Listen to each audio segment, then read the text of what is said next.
Nós estamos recebendo aqui dois advogados, meu. Muito bem, respeito. Aqui o doutor Nazareno Té, que é criminalista dos bons, e está no dia a dia da advocacia. Quantos anos, doutor Nazareno? De advocacia? Sim, na luta do dia a dia. Quantos anos? Eu sou advogado. De advogado. O senhor era policial. Não, era 1980. Tenho 34 anos de 34 advocacia. anos no dia a dia ali, no fórum e tal, no júri, né? Verdade. 34 anos. Então, será que entende, Galego? Expert no assunto, Pronto. com certeza. E está aqui o doutor Toniel Bisneto, que deixou lá o 100 e agora também está na advocacia, não é isso, Bisneto? 17 anos de polícia militar. 17 também. anos de PM Aí, e agora advogado. advogado. O que aconteceu lá com o brasileiro? São dois aspectos que eu quero receber as informações de vocês e as opiniões. Primeiro, muita gente está questionando que um país não pode fazer o que a Indonésia fez, porque aqui no Brasil as leis são diferentes.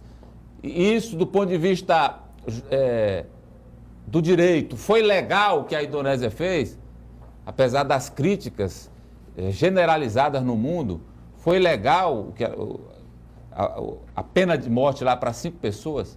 E segundo ponto, será que se o Brasil copiasse uma lei tão dura como é lá, nós diminuiríamos o tráfico de drogas em nosso país? Então são dois aspectos. Eu quero começar com o aspecto legal, doutor Nazareno. O que a Indonésia fez está dentro do Concerto Geral das Nações ou não? Boa tarde a você, boa tarde Ali, boa tarde a todos os ouvintes.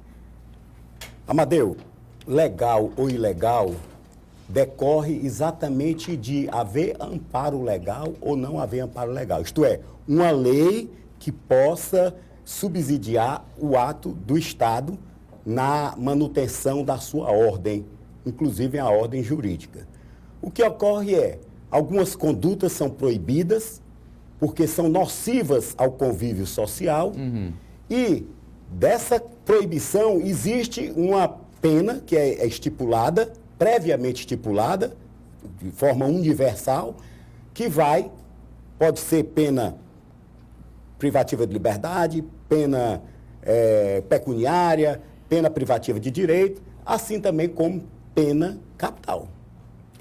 Se é legal, temos que ver o seguinte, havia previsão legal para aquele Estado fazer o que ele fez? Se está na lei, se está na Constituição dele, não vejo ilegalidade, apesar de não concordar com a pena capital.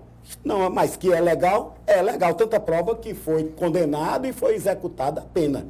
Agora, eu mesmo, particularmente, não concordo com a pena capital. Porque, se você for ver, Amadeu, quantas vezes nós temos casos aqui de julgamentos equivocados que, ao invés de distribuir justiça, distribuíram injustiça e botaram pessoas em situação dificílima. Agora, quando não então, há a pena de morte, pode se reaver esse direito. Doutor. Agora, quando a pena é capital, como agora? Descobriu que depois era que inocente. morreu, mas é inocente, e aí, já foi. E agora? Então, o que eu estou entendendo, o senhor é contra a pena de morte, não por um aspecto cristão ou humanitário. O senhor está argumentando do ponto de vista das leis, que como as leis não são infalíveis... Eu não vou nem pelas leis, eu vou pelos homens. Nós somos imperfeitos. A nossa visão, o que você interpreta de um determinado ato, depende do que você crê, depende do seu interior, o que é que tem dentro dele, depende de uma série de coisas. Inclusive, nós somos imperfeitos. Nós somos imperfeitos. Nós somos limitados pelo tempo, somos limitados por uma série de coisas. Então, a possibilidade do erro humano é muito grande. E quando o erro pode ser recuperado, pode ser desfeito, tudo bem. E quando o erro não tem mais como se desfazer. Que é esse aí da pena capital. Doutor Bisneto, a implantação aqui no Brasil de pena de morte, pena capital, para o tráfico de drogas, diminuiria esse crime aqui? O que o senhor acha? Eu tenho a plena convicção de que nós estaríamos cometendo um homicídio legalizado. Primeiro porque, complementando o que o doutor Nazareno falou, a Indonésia só exerceu a soberania. ela tem a capacidade de se organizar como ela achar melhor dentro das suas culturas, da sua organização social e estabeleceu. Agora, se o resto do mundo acha errada a pena de morte, isso aí é um outro problema. Nesse aspecto, a gente não pode falar no calor da emoção, porque politicamente, administrativamente, foi criado um incidente diplomático. Porque agora nós vamos ter que ver o outro lado, como o Brasil vai exercer o seu poder diplomático, como ele vai retaliar esse tipo de atitude da Indonésia em relação. Porque se for discutir, o crime começou no Brasil, mas foi concluído na Indonésia, essa discussão jurídica, ela se perdeu no tempo. Ele já foi fuzilado. Acabou. Já virou cinza. Nós temos que discutir agora as relações diplomáticas e o cerne da questão. O que nós vamos fazer com a nossa população carcerária de mais de 560 mil, dos quais cerca de uns 20% têm envolvimento com o tráfico? Como é que nós vamos reorganizar o tráfico não instituindo a pena de morte? Porque, para começar, a pena de morte é proibida no Brasil, constitucionalmente falando. Sim, doutor, mas a Constituição pode ser mudada. Sim, mas para mudar, você tem que lembrar que em 1988, o Brasil teve o poder constituinte originário, no qual foi, tecnicamente, vulgarmente falando, fechou-se as portas. Eu não posso mudar a Constituição, meu bel prazer. Eu só tenho uma emenda constitucional para mudar. Então... E tem mais um detalhe, de acordo com o artigo 60, parágrafo 4º, os direitos individuais e as garantias não podem ser objeto de emenda, porque eu não posso abolir direitos, eu só posso aumentá-los.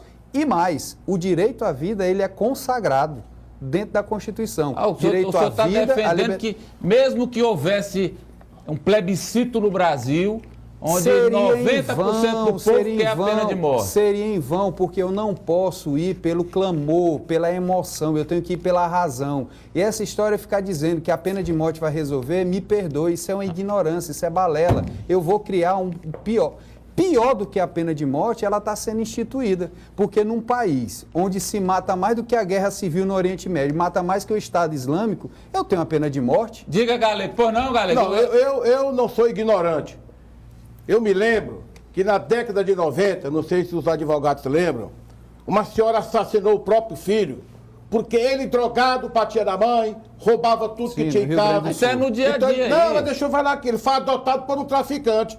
Por exemplo, a pena de morte no Brasil, se nós tivéssemos a pena de morte, o cara que é traficante, ele na dúvida não ia vender droga, rapaz. Ele ficava com medo que ele sabia que ia ser executado. Pergunte uma mãe que tem um filho drogado, o que ela acha da sua opinião. Só para ir acrescentando, a matéria ainda não está pronta, é feita pelo Tiago Melo, sobre um adolescente, hoje, 16 anos de idade. Ele é soldado do tráfico, foi morto. Isso aí, toda semana a gente mostra aqui, jovem morrendo, envolvido no tráfico e tal. Aí eu lhe pergunto, será que um jovem desse, ele não sabe que vai morrer, ou que o risco dele morrer é grande, e mesmo assim ele faz o tráfico? Eu acho que ele acredita que não vai morrer. Tem uns que acreditam que vai dar tudo em samba, que não tem nada. Eu vi uma matéria também de uma mulher que diz que enveredou pelo tráfico, não tem emprego, aí fica feito um avião. Quer dizer, o que eu acho, meu amigo velho, que tem um filho drogado, eu tenho um amigo meu que tem. Rapaz, é um negócio sério. E por que ele está drogado? Ele foi adotado por um vagabundo que vende droga, pelo amor de Deus. Por gentileza. Já está comprovado tecnicamente, cientificamente, que o jovem, a pessoa, o sujeito, o indivíduo que envereda pela senda criminosa, a expectativa de vida dele não alcança os 25 anos. Década de 90, nós estávamos numa outra fase da sociedade. Nós estamos em 2015, onde a gente tem que discutir o direito à vida, a permanência do ser humano, que é o grande direito que nós temos que consagrar e que lutar. Essa história de dizer, mas o tráfico eu não tenho emprego. Eu tenho políticas sociais. O Brasil tem uma tradição de discutir as políticas sociais desde 1822. Quando Dom João VI veio para cá, já havia preocupação com o social, mas por que nós não conseguimos efetivar? Porque sempre há o discurso falacioso do muito se fala e pouco se faz. Enquanto isso, as instituições vão nutrindo o que os pesquisadores chamam de obsolescência programada. O Estado está falindo e não está encontrando mais como resolver os seus problemas que estão grandes demais, porque é ineficaz enquanto ele mesmo não consegue resolver. E a gente só quer encarcerar, a gente só quer prender e dizer, pega, bota na parede e mata, mas você só fala, pega, bota na parede, fuzila e mata, até quando não é um parente seu. Mas quando se vira um parente seu, é como o doutor Nelson Hungria falou, só pode falar de cadeia quem já foi preso. Aí ele vai já falar que o galego quer... Não, o que eu comento é o seguinte, por exemplo, eu tenho o que ele está dizendo aqui, eu entendi, que não inibe. Não inibe.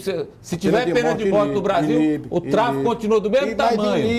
Só o brasileiro que vai para a Indonésia vender droga, agora não vai mais não. Amadeu, no Brasil já está comprovado, dos 560, mais de 560 mil presos, só 0,2% tem curso superior. O resto tudo é negro e analfabeto. São questões étnicas e afrodescendência também que são discutidas e não é levada à tona.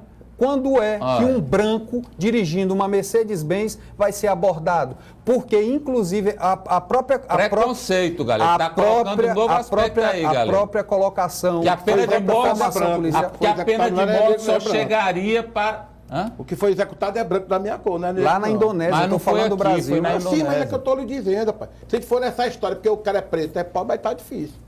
Diga, doutor Nazareno. Não, eu quero dizer para você que, Amadeu, inibe ou não inibe? O que é que leva para o crime, hein, doutor? Deixa eu só te dizer aqui uma coisa. Na realidade, não existe nada que seja totalmente bom e nem nada que seja totalmente ruim. Tudo tem os dois aspectos. Depende de você querer enxergar numa análise mais profunda. Então, eu não acredito que seja o melhor para o Brasil a instituição da pena de morte. Primeiro, você acha que realmente pessoas que têm poder econômico elevado, poder político elevado, esse pessoal vai morrer alguém? Eles podem fazer o que fizerem, não morre nenhum. Então essa pena... E eu quero também dizer para ti, Amadeu, e para quem está ouvindo, que nós temos a pena de morte no Brasil. Acabou de mostrar bem aqui, esse rapaz de 16 anos. A pena de morte no Brasil... Ele foi sentenciado à morte por um traficante. Pois é, e você matou. Mas não é só traficante, não. Você quer ver onde é que as pessoas recebem sentença de morte? Onde? No hospital público. Que é selecionado as pessoas, esse aqui não dá atendimento não, ele bota esse aqui, bota lá no corredor, e aí o cara morre. Eu tenho queixas e mais queixas no meu escritório, trazendo exatamente isso. Não estou falando com todos os hospitais, mas alguns hospitais não têm o atendimento, a pessoa necessitando naquele momento. Isso é uma pena de morte, dada por uma pessoa a outra pessoa. Ela não está instituída no Brasil do ponto de vista legal, mas ela está instituída socialmente. Você já viu quantas pessoas são mortas pela polícia? Toda vida que a polícia vai e atira e mata alguém, aí diz, a polícia respondeu o fogo, quando na realidade passou agora há poucos dias um filme que nós vimos, um vídeo, aonde atiraram numa moça que ia num carro na frente, ela não tinha atirado de ninguém, nem nada, a polícia só pode atirar quando receber tiro também. Então, o galego está dizendo que isso é generalização. Não pode generalizar, ele foi um erro grotesco, tanto é que serão expulsos da polícia. Sim, mas não pode justificar um erro grotesco que poderia ser antevisto. E outra coisa, a polícia militar ela reproduz o mesmo comportamento de 1808. Quando foi criada a intendência. Lá naquela época era o preto, depois virou o índio, depois na década de 60 virou o dissidente político e agora na década de 80, 90 e 2000, quem é? É quem tem menos condição. Pois não, galego? Então façamos o seguinte, deixa estar para Não, doutor, não. Não é defender a sua opinião. Pelo amor de o senhor tem que mostrar um argumento, doutor. Amadeu. Qual é o seu argumento? Diga. Não, o seu argumento é esse. Eu sou a favor da pena de morte. Não, você não é argumento. Se seu filho fosse condenado a pena de morte. Isso aí é a defesa que vai ser sua tese. Doutor, essa é sua tese. Eu quero saber qual é o argumento. Quem tem um filho drogado pensa diferente. E se fosse um parente seu, no seu caso? Um parente meu? O que eu falei cá pro meu filho? Nunca saia de um bar sem pagar, porque vai aparecer o filho do galego. Não faça nada errado, porque vai ficar pra mim. Eu digo todo dia essa história lá em casa. E até eu não tenho nada pra reclamar, não. Ele tá falando se tiver na pena no corredor da morte um parente seu. Eu sou a favor. Pronto, eu sou a favor, sim. Um filho seu? Sou a favor. Mata. Meu amigo, quem envereda... Meu amigo, a gente só planta o que colhe. Se você envereda por esse caminho, mais cedo você vai embora. Diga ali, o que é que o povo tá falando aí? Olha, é errado, mas é a lei. Agora ele vai fazer tráfico onde ele estiver. Lei tem que ser cumprida, infelizmente não acontece aqui no Brasil. Todos os dias inocentes seriam condenados à morte se fosse implementada a pena de morte no Brasil. Tinha que ter a pena de morte aqui no Brasil para estuprador. Bastava matar um para dar o exemplo, porque iriam pensar 2 vezes antes. No Brasil só morreria pobre. O telespectador está bem dividido. É verdade. Né? Leis brasileiras só punem inocentes. Vida só Deus pode tirar. O telespectador diz que é a favor e o outro diz que ele morreu, mas ele conhecia as leis da Indonésia. Vamos deportar os traficantes do Brasil para a Indonésia. Está certa a condenação do brasileiro. Daria os aviões de graça, não vai pagar nada, pode ir para lá. Que a Indonésia sirva de exemplo para o resto do mundo. Muito bem. Opiniões bem divididas. Eu ainda volto à diferença entre as pessoas. Uma das coisas mais erradas que tem, e todos são iguais perante a lei. Aí, para alguém, para salvaguardar isso aí, porque isso não é real, isso aí é uma ilusão, é uma utopia, aí diz, todos os iguais são iguais perante a lei. Isso não existe. Então, não é hora, nós não estamos preparados, o Brasil não está preparado. E digo mais, você pode concordar ou não, se aquele pessoal que passou poucos dias lá na Papuda, se fosse pobre e que tivesse furtado um tênis, tinha pegado muita cadeia. Aquele pessoal fez um mal, ao mensaleiros. Qual a diferença dos mensaleiros pro traficante? Então, você vê qual a diferença? Olha aí, Galego. Não, eu tô seu lado. Olha aí, Galego. Isso daí. Cadeia. E não tá na cadeia. Olha aí, Galego. Que roubaram, participaram do mensalário, para estar lá mesmo. Não, é na cadeia ou pena de morte? Não, hein? Meu amigo, eu acho que... Vamos lá. Eu acho que a droga é pior do que o dinheiro que eles roubaram. Aí, ó, tá dizendo que é Mas pior. veja só, o mal não pode ser combatido com mal. Com outro mal. Você não pode se agarrar ao mal para solucionar problema. E utilizar o Estado como aparelho de vingança de um problema social que pode se resolver por outros viés que nós temos como resolver. Não é o adequado. Brasil é pródigo em legislação, o que está faltando... Aliás, sobre esse negócio de quem rouba dinheiro público, ladrão, colarinho branco, eu acho o seguinte, eu fico às vezes vendo, fez delação, premiado, entregou não sei quem, não sei o diretor da Petrobras. E olha, impressionante, mais um adendo aqui, todos 3 são funcionários de carreira da empresa.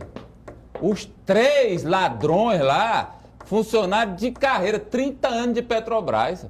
E roubando lá dentro. Deviam ser expulsos 30 anos e roubando lá dentro. Mas agora esse aqui é o ponto. Sabe qual é o problema? R$1, Meu perde emprego. Galego, mas esse aqui é o problema. O colarinho branco, eu acho que o grande problema é o cara entregou os comparsas, fez não sei o quê, aí ele volta para a casa luxuosa dele de condomínio, para os bens que ele adquiriu fruto do roubo. Não. Isso é que eu não entendo. E se elege Por que a cargos o cara não públicos? sai? Eu acho que o cara tinha que sair de lá liso. Mas você esquece Não, mas um detalhe.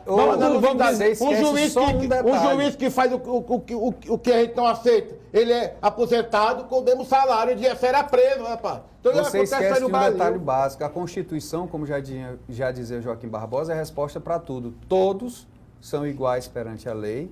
Devo tratar os iguais com igualdade e os desiguais na medida da sua desigualdade. E todos têm direito à assistência jurídica. Isso aí é o significado de injustiça, aplicação equivocada de uma norma para o equilíbrio social. Sabe por quê, doutor Nazareno, Bisneto e Galego? E ali? Porque o crime compensa. Verdade. Ora, mas o cara passa 10 anos roubando.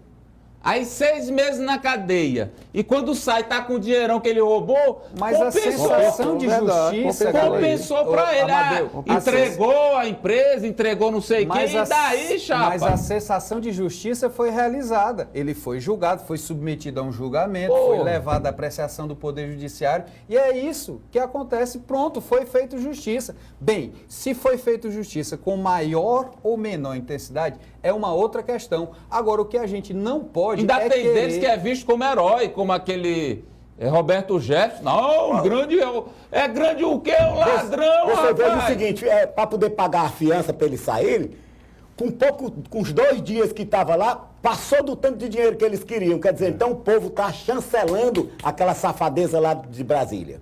Quer dizer, agora, as pessoas se comovem... E repito, o crime acaba compensando esse crime aí para ele, Compensa. Quem é que não quer passar 6 meses? Eu não queria, mas Não, compensa, tem gente para isso. Compensa aqui, porque no Japão, quando o ministro rouba, ele se mata porque ele tem vergonha de botar a cara na porta.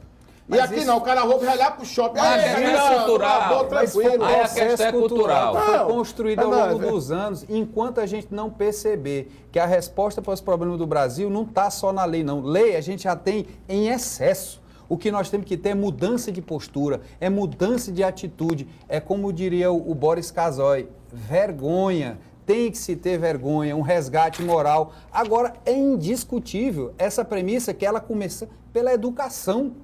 Eu não quero educar meus filhos, eu não quero educar.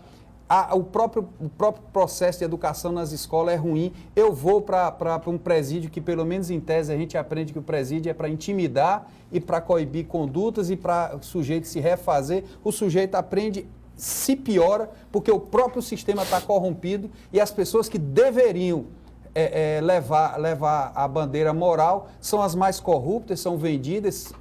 Ou seja, a resposta está no ser humano, está no Brasil. Não é pena, não é matar não, amigo. É você mudar a sua postura. Você encara as coisas com moralidade. Isso não acontece a curto espaço de tempo. Isso São não tem gerações. como. Isso aí tem que ter e demandar um pouco mais de tempo para poder haver mudança. Tem que começar lá na criança, na escola. Tem que entender diferente, tem que se comportar diferente, tem que dar resposta diferente. E me permita que nós só estamos sofrendo as consequências da nossa Constituição Cidadã. 26 anos depois, são as consequências que estão aparecendo da libertinagem, do excesso de liberdade e de uma falsa democracia que agrilhou o indivíduo bem aqui no sofá, porque todo mundo protestou. Protesto de sofá no Facebook, nas redes sociais, estou indignado, Olha aí, mas galera. é incapaz Olha de ter aí. uma atitude humanitária no decorrer, no dia a dia, incapaz de na sua rua, se zelar pela própria Dentro de questão casa. ambiental. Dentro de casa. O mínimo Dentro de necessário. casa não faz, galera. Tá vendo? Eu Aí faço meu vem dever de falar casa. que pena de morte é a Faço meu dever solução. de casa Solução. e procuro sempre orientar meus filhos para o bem. Isso aí eu tenho minha consciência tranquila.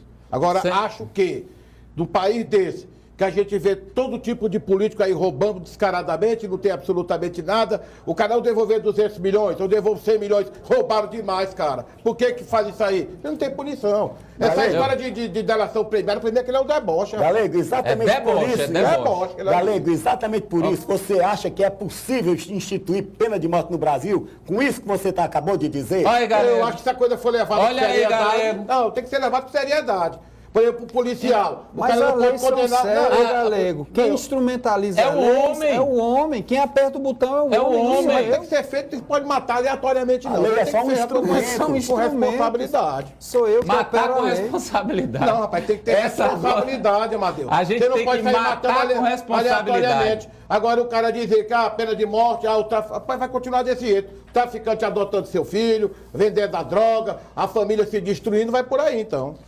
Os advogados são contra a pena de morte porque vão perder clientes, o Pedro. Não é isso aí. Não, acho que não é por aí não, o entendimento não é esse não. Eu sou contra a pena de morte porque eu fui e sempre serei a favor da vida.